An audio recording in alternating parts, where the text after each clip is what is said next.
এখানে বলেছেন মৃত্যু থেকে তোমরা কোথায় যাচ্ছ, পালাচ্ছ? এই মৃত্যু তোমাদের অবশ্যই তোমাদের সাথে সাক্ষাৎ করবে। জোরে বলেন সুবহানাল্লাহ। আমরা মৃত্যু থেকে যেই আমরা পালাতে চাই, আমরা বাঁচতে চাই, মুক্তি পেতে চাই, লুকাতে চাই, তবু মৃত্যু আমাদের ছাড়বে না। মৃত্যু অনিবার্য, নাকি চিরসত্য না? বিধর্মী ইহুদি নাসারা এরা জান্নাত জাহান্নাম বিশ্বাস করুক বা নাই করুক, তাতে কোনো আসে যায় না। ওদের বেলায় কিন্তু মৃত্যু যে দুনিয়ার উপরে আছে, দুনিয়ার বুকে আছে, এইটা কিন্তু তারা এক বাক্যে বিশ্বাস করে। জোরে বলেন সুবহানাল্লাহ।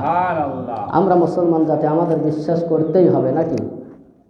আবার কেউ কি বেঁচে আছে এই পর্যন্ত যে না বাবু আজরাইল আলাইহিস সালাম এর জান কবজ করার কথা খেয়াল নাই, মনে নাই, বিধায় এই ব্যক্তির বয়স হয়ে গেছে 300 বছর, 3000 বছর, অথবা 2000 বছর বেঁচে রয়েছে, লুকায়া রয়েছে, পলায়া রয়েছে, আত্মগোপনে রয়েছে। এরকম কি কেউ আছে? পাওয়া গেছে কি বলেন তো? কেউ নাই। সর্বশেষ হযরত মুহাম্মদ সাল্লাল্লাহু আলাইহি সাল্লাম তিনাকেও মৃত্যুবরণ করতে হয়েছে, নাকি? তিনি হচ্ছেন সর্বশেষ নবী, তিনার উপর আর নবী আসবেন না। তো সকল নবীদেরও নবী তিনি। তিনাকে যখন জান কবজ করার সময় হয়ে গেছে, আল্লাহ রাব্বুল আলামিনের তরফ থেকে আজরাইলকে পাঠানো হয়েছে, সাথে জিবরাইল আছে। তো জিবরাইল তো আল্লাহ রাব্বুল আলামিনের হাবিব রাসূলুল্লাহ সাল্লাল্লাহু আলাইহি সাল্লামের কাছে ওহী নিয়ে আসতেন। কোনো কোনো বর্ণনায় পাওয়া যায়, আলেম উলামারা বলে যে 24,000 বার ওহী নিয়ে আসছেন। তাহলে তার সাথে সম্পর্কটা ভালো না? জিবরাইল আলাইহিস সালাম এবং আল্লাহ রসুলের যোগাযোগ সব কিছুই ভালো। তো সাথে আসছেন আজরাইল আলাইহিস সালাম জান কবজ করার জন্য।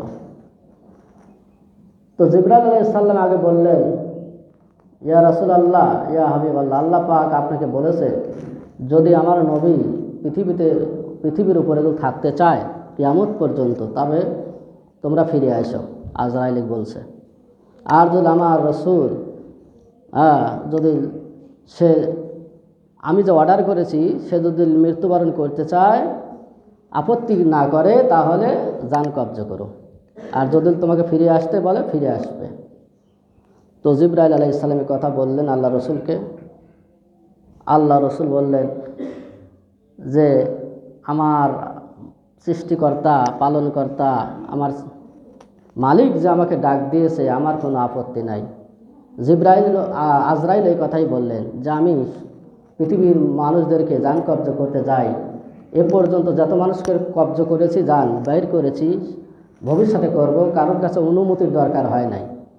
কিন্তু আপনার বেলায় যখন এখানে আমি আসি, আমাকে বলা হয়েছে অনুমতি নিয়ে যেন জান কবজ করা হয়। আপনি যদি অনুমতি দেন তাহলে কবজ হবে, আর যদি অনুমতি না দেন তাহলে আমি ফিরে যাব। তাহলে বলেন তো, আমার আপনার কাছে যখন আসবে তাহলে অনুমতির কি দরকার আছে? কিন্তু তিনি আল্লাহ রসুলের ব্যাপারে যে বলা হয়েছে অনুমতি নেইও, আল্লাহ রসুল ইচ্ছে করলে বলতে পারতো যে না, আমি এখনই যাব না। যেমন বলা হয়েছিল যে মুসা আলাইহিস সালামের ব্যাপারে, আজরাইল আলাইহিস সালাম মুসা আলাইহিস সালামের কাছে আসছেন জান কবজ করার জন্য। তো উনি আগে একজন পয়গম্বর ছিলেন, জলিল কদর পয়গম্বর। তো আল্লাহ রসুলের পয়গম্বরদের কাছে আসতে হলে সালাম বিনিময় করতে হয়। সালাম দেয় নাই, হয়তো খেয়াল নাই। সালাম না দেওয়ার কারণে, অনুমতি না নেওয়ার কারণে এরকমভাবে একটা চর মেরেছিলেন আজরাইলকে। তার ডান চোখ পড়ে গেছিল। তখন আজরাইল আলাইহিস সালাম আল্লাহর কাছে ফিরে গেলেন যে আল্লাহ, এমন বান্দার কাছে পাঠাইছো তোমার জান কবজ করবো যে আমারই জান কবজ হয়ে যায়। এখন বলছেন, আল্লাহ পাক বলছেন, যাও, তুমি কি আমার পয়গম্বরের সাথে বেয়াদবি করেছো? মুসার সাথে বেয়াদবি করি নাই, খালি অনুমতিটা নেওয়া হয় নাই যে আপনার জান কবজ করতে আসছি, সালাম বিনিময় হয় নাই, এতটুকু বলছে। না, এবার যা, তুমি সালাম দাও, দিয়ে জান কবজ করো।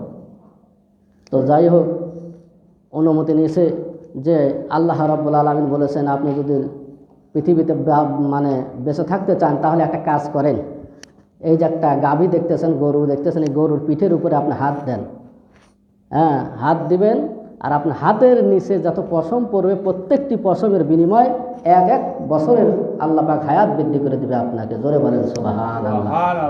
মুসা আলাইহিস সালাম বললেন তারপরে কি হবে ভাই? আজরাইল বলতেছেন এই হায়াত ফুরে গেলে তারপরে মৃত্যুবরণ করাই লাগবে, মরা লাগবেই। তখন বলছে না, যেহেতু মরাই লাগবে আমি এখনই মরতে রাজি। জোরে বলেন একবার সুবহানাল্লাহ। তাহলে আমার আপনারও থাকার কোনো অপশন নাই, যেহেতু দুনিয়াটা ক্ষণস্থায়ী, চিরস্থায়ীর জন্য আমাদেরকে কি করতে হবে? এই পাথের থেকেই, এই দুনিয়ার থেকে আমাদেরকে আমল, আখলাক, ইমান, আমল এগুলো ঠিক করে নিয়ে যেতে হবে। তাহলেই আমি আপনার পরকালে, দুনিয়া এবং পরকালে আমরা সফলতা অর্জন করবো। জোরে বলেন সুবহানাল্লাহ। আয়াতে কারিমা তেলাওয়াত করেছে সূরা হজ। আল্লাহ রাব্বুল আলামিন ৬৬ নম্বর আয়াতে আল্লাহ রাব্বুল আলামিন বলেন ওয়াহুয়াল্লাযী আহইয়াকুম সুম্মা ইউমীতুকুম সুম্মা ইউহয়ীকুম